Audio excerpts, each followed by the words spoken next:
Սիրելի կապանցիներ, սիրելի սյունեցիներ, բարև ձեզ։ Ես ճիշտ ասած այս շենքում առաջին անգամ եմ ու պարոն Փարսյանին գաղտնիք բացեմ, միշտ որ եկել գնացել եմ, միշտ ուզեցել եմ, մտածել եմ, ասել եմ, երբ կարող եմ տեսնես մի իրավիճակ կհայտնվի, ես այս գեղեցիկ շենքում լինեմ ու երբ Կապանը դարձավ երիտասարդական քաղաք, իմ հույս ունեի, որ կմտնեմ, մեն էլ եկա տեսա միջոցառումը դրսում է արվում։ Այդպես էլ չկարողացա ներս մտնել ու հիմա շատ ուրախ եմ, որ այստեղ եմ եւ ինձ համար շատ մեծ դրական միջավայր է Կապանը, Սյունիքը, ես շատ եմ սիրում եւ իմ գործունեությունը վերջին այնպես է ստացվել վերջին 10 տարիների բացառապես գլխավոր դերը վերապահված է եղել Սյունիքին։ Ես այս պահի իմ ելույթում կխոսեմ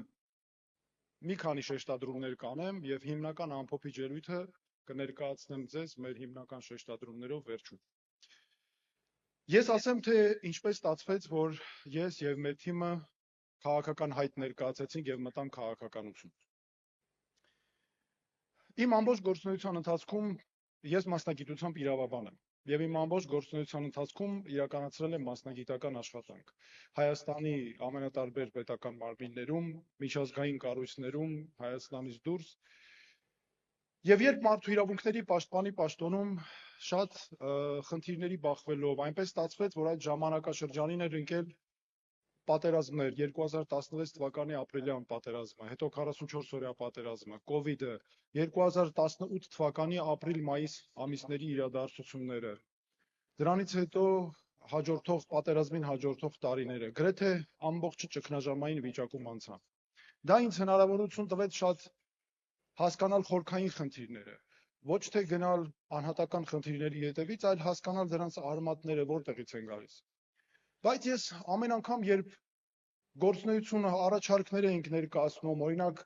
Կապանից փաստահավաք աշխատանքներ էինք անում, հանցագործության մասին հիմքեր էինք ներկայացնում, անընդհատ այս իշխանությունները մի դեպքում ներկայացնում ենք միջազգային դատարաններ հետ էին վերցնում, մեկ այլ դեպքում խոչընդոտում էին, մեկ այլ դեպքում մեքենաներն էին վերցնում, ֆինանսավորումն էին կրճատում։ Եվ այդ ժամանակ ես հասկացա, որ իրականում այսպես այլևս չի ստացվում, որովհետև խնդիրը քաղաքական իշխանության մեջ է։ Խնդիրը նրա մեջ է, որ դու պետք է ունենաս հնարավորություն հարցը լուծելու։ Դու պետք է այդ հիմքերով ղեկավարվելով կարողանաս որոշումներ կայացնել։ Իսկ դրա համար ինչ էր պետք։ Նախ եւ առաջ մարդկանց վստահությունը։ Նախ եւ առաջ մարդկանց քվեն նրանց հետ միասին, որպեսզի կարողանանք մեր երկիրը դուրս բերել այն խնդիրները լուծել, որ կան։ Եվ մենք մեր թիմի հետ սկսեցինք քննարկել լուծումներ ու նախաձեռնեցինք միասնության թվեր նախաձեռնությունը, պարոն Անանյանը ներկայացրեց միասին, որովհետև տեսանք ամենագլխավոր խնդիրը հենց միասնությունն է, մեր միասնության բացակայությունն է, ամենագլխավոր հարցը։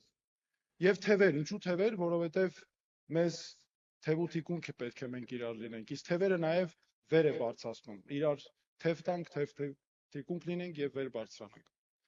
Սկսեցինք համագործակցություն Շան Դաշին կուսակցության հետ։ Ես հանդիպում ունեցա, քննարկեցինք, բայց մինչ այդ առաջին մարդկանցից մեկը, ում հետ այս հարցը քննարկել եմ, եղել է պարոն Փարսյանը։ Երբ ես աշխատում էի մարդու իրավունքների պաշտպան, եզակի համայնքներից մեկն էր, իսկ կարողության եւ ինֆորմացիայի ամբողջական աջակցության տեսանկյունից միակ համայնքն էր, որտեղ ամբողջական աջակցություն էինք միշտ ստանում։ Դրա համար մեր աշխատանքի ամենաարդյունավետ մասը Սյունիքի ու հատկապես Կապանի հետ էր կապված։ Եվ այդ ժամանակ էր, որ ես անընդհատ տեսնում էի պարոն Փարսյանը, իրոք այն համայնքապետն է, որ մարդկանց խնդիրների մասին անհատապես նույնիսկ տեղյակ է։ Եվ շատ է եղել, անգամ մարդկանց անհատական խնդիրները միասին տարբեր քննարկել ենք։ Հետո երբ արդեն այս քաղաքական գործունեության հարցը առաջացավ, միակ մարդկանցից մեկը, որ իսկապես կարող է այդ հարցը քննարկել, հենց պարոն Փարսյանն էր, որովհետև գիտեի, սրտացավ մարդկանցից մեկն է։ Պարոն Փարսյանի հետ երբ սկսեցինք քննարկել, արդեն որոշում էինք քաղաքական այս համագործակցության հարցը, ես հիմա մի այսպես մեր քննարկումը ձեզ ներկայացնեմ, որտեղ մենք ձեզանից չպիտի որևէ եւ չունենք էլ որևէ փակ բան։ Ինձ պարոն Փարսյանը երկու պայման առաջարկեց եւ ասեց, եթե այս երկու պայմանը մենք անում ենք, մենք իրականացնում ենք համատեղ քաղաքական գործունեություն, ճանապարհ ենք անցնում։ Առաջինը ադրբեջանական զորքերի դուրս բերում Հայաստանի տարածքներից եւ երկրորդ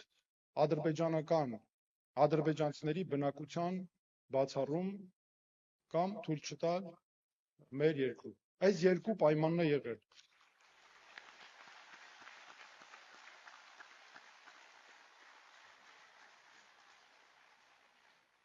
Ինձ համար մի կողմից շատ հաճելի էր դա լսել եւ մյուս կողմից էլ բնական էր ներողություն եւ մյուս կողմից էլ հետարքիր էր այն առումով իմ սպասածն էր, որովհետեւ մարդը ոչ ուզեց անձնական հարցեր քննարկել, կարող էր որոշակի անձնական հարցեր քննարկել, քաղաքական հարցեր քննարկել, բայց եղել է այս երկու ընդհանրապես պայմանը։ Եվ ես իհարկե պատասխանեցի բնականաբար, որովհետև դա ամբողջական կոդով դրված է նաև իմ մեջ, որովհետև ես պատկերացնում եմ մեր երկրի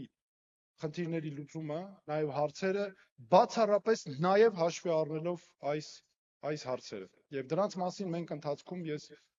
հույս ունեմ նաև կքննարկենք անպայման, ես ինքս ամեն դեպքում մանրամասն դիրքորոշումս կներկայացնեմ։ Սա է եղել, ես ուզում եի մեր համագործակցության սկիզբը ներկայացնել եւ դրանից հետո իհարկե աշխատում ենք արդյունավետ մեկ օրգանիզմի պես եւ մեզ համար ամենակարևորը արժեքներն են նաեւ սկզբունքները ոչ միայն մարդկային արժեքներ նաեւ հայրենասիրություն, արդարություն, ազնվություն, բայց անձնական շահը ստորադասած երբեք մեր աշխատանքներում ես դա տեսել եմ նաեւ Կապան համայնքում համայնքային ծառայողների մոտ երբեք չեմ նկատել եւ մեզ մոտ նույնը այդ կարևոր հանձնառությունն է։ Եվ պարոն Գորգ Թադևոսյանը մենք քննարկեցինք պարոն Գորգ Թադևոսյանը, որպեսզի ներկայացվի մեր հետ ցուցակում առաջին տասնյակում, որպեսզի մենք ունենանք նաև Կապանից ներկայացուցիչներ մեր երկրի խորհրդարանի, մեր բարձրագույն ներկայացուցչական մարմնում, որպեսզի Կապանի հարցերը հատկապես առանձնակի այսպես ուշադրության միշտ արժանանան։ Մենք Սյունիքից էլ իհարկե ունենք Գորիսում ներկայացուցիչ, մյուս վայրերում, բայց սա քանի որ Կապանում ենք նաև պարոն Թադևոսյանը խոսեց, այն հարցերը, որ ներկայացրեց, դրանք նաև մեր միասնական դիրքորոշման հարցերն են։ Այս փուլում այսքանը Ժողովուրդ ջան, եւ հիմա երևի թե արդեն հարցերի ենք անցնելու, ես մնացած հարցերը կներկայացնեմ իմ ամբողջական ելույթով, շատ կա խոսելու հարցեր, շատ կան կուտակված խնդիրներ, ամենակարևորը ուզում եմ ձեզ հիմա ասել, Ժողովուրդ ջան, ես ելի եմ ասելու, ելի եմ ասում եւ անընդհատ ասելու եմ այս մասին, հանգարտ չնեղվեք, ոչ մի բանից, ոչ մեկ չի կարող մեր ժողովրդին ճնշել, մենք բոլոր հարցերի պատասխանները ունենք, Հայաստանում չկա հարց, որ մենք հայերով, հայ ժողովրդով, ամբողջ աշխարհի հայերով չկարողանանք լուծել։ Մենք լուծելու ենք բոլոր հարցերը, ամեն ինչ։ Մենք առաջարկում ենք բանաձև։ Եթե այսօր իշխանությունը առաջարկում է պարտություն համակերպվել, հանձնվել,